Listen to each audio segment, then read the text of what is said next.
Une Torah qui est vivante. Maintenant, imagine-toi, par exemple, tu vas essayer de parler à quelqu'un, il te vaut des doutes. Si toi, réellement, tu le vis pas, mais c'est pas juste que tu le fais pas, c'est que tu n'as pas vu que Hitbo des doutes a fait un effet sur toi. Un monsieur qui va faire Hitbo des doutes réellement, et qu'il a vu le changement qui se fait chez lui, dans son corps, lui, quand il parle après, il n'a pas besoin de parler beaucoup. C'est comme Rabbi Nathan. Un jour, Rabbi Nathan, il y avait Hirschberg. Vous vous rappelez de Hirschberg, mes amis? Hirschberg, c'était le kofer. C'était un athée contre Hachem, etc. Et toujours, il avait des questions sur Hachem. Toujours. Même qu'on lui disait, qu'on lui disait, toujours il revenait. Et un jour, il s'est dit, j'arrête de voir Rabbi Nathan lui casser les oreilles. Mais un jour, il s'est trop retenu. Il n'en pouvait plus, il a dit, ça, il faut que j'aille voir Rabbi Nathan, lui poser toutes mes questions. Et il va chercher Rabbi Nathan, il va à la maison, il dit, bah, il n'est pas à la maison, apparemment, il est dans la forêt. Rabbi Nathan, il est parti faire une bonne idée. Alors, il est parti, lui, dans la forêt. Quand il va dans la forêt, il voit que Rabbi Nathan, il sort de la forêt. Il dit, j'en peux plus, Rabbi Nathan, j'en peux plus. J'arrive pas à croire que Dieu est là. Il me dit, mais je viens à peine de lui parler, là, il y a 2 secondes, j'étais avec lui en conversation.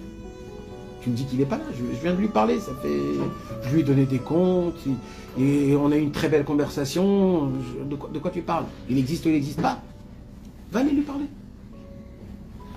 Ça suffit, il n'avait plus besoin de rien d'autre. Il n'avait plus besoin de rien d'autre, pas ni de preuves, ni plus rien d'autre. Pourquoi? Parce que un monsieur qui est en face de Dieu, il a la émouna qu'il est en face de Dieu, il lui dit tout ce qu'il a fait, il demande pardon. Il est là, il dit Hachem, voilà, je suis en face de toi, je m'annule devant toi, je suis rien devant toi.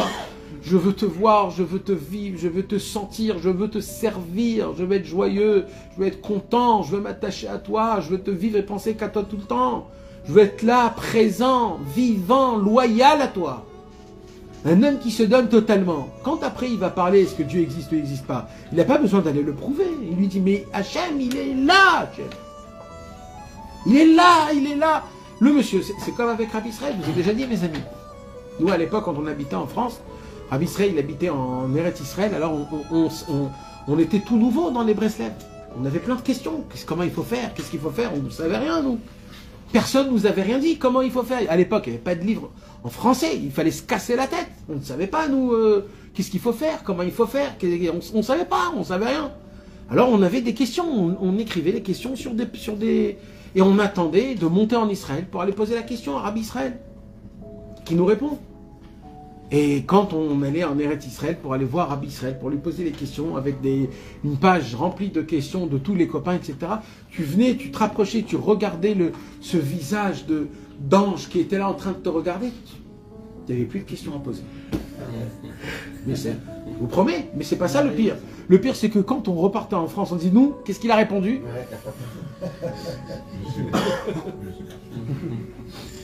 Je sais plus quoi dire. Il n'y a plus de questions. Il n'y a plus de questions. Donc on apprend que quoi? Les questions, c'est quoi? C'est pas des vraies questions. C'est nous les problèmes. C'est nous qu'on crée ces problèmes-là.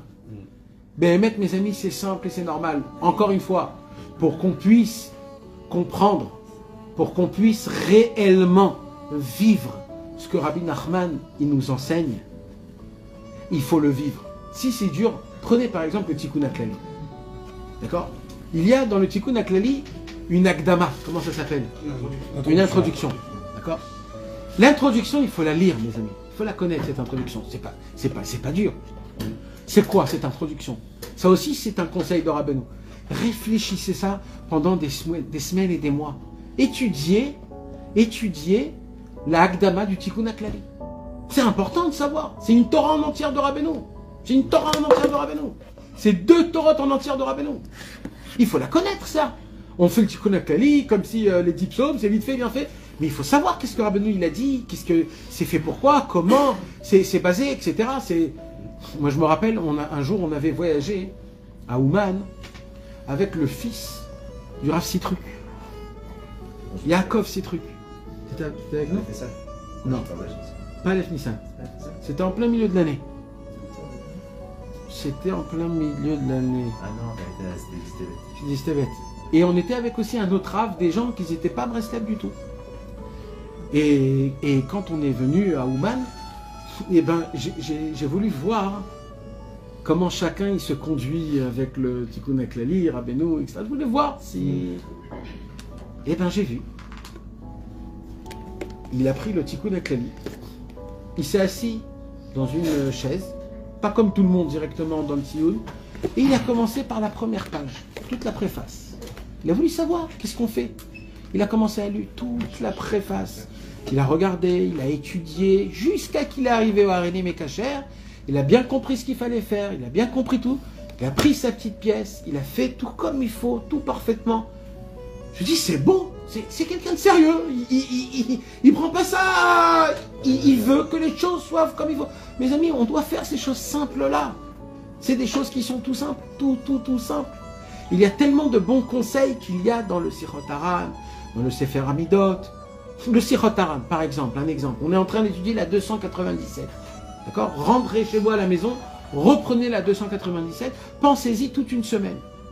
Rabbeinu nous apprend qu'il faudrait avancer dans notre vie à travers un enseignement de Rabbi Nachman pendant 3 mois. On a étudié que 3 mois c'est 90 jours. 90 jours c'est un temps que j'arrive à changer. Et tout le problème c'est quoi? C'est que je rentre dans une routine. Oh là là, la routine. Et là tu fais une petite prière.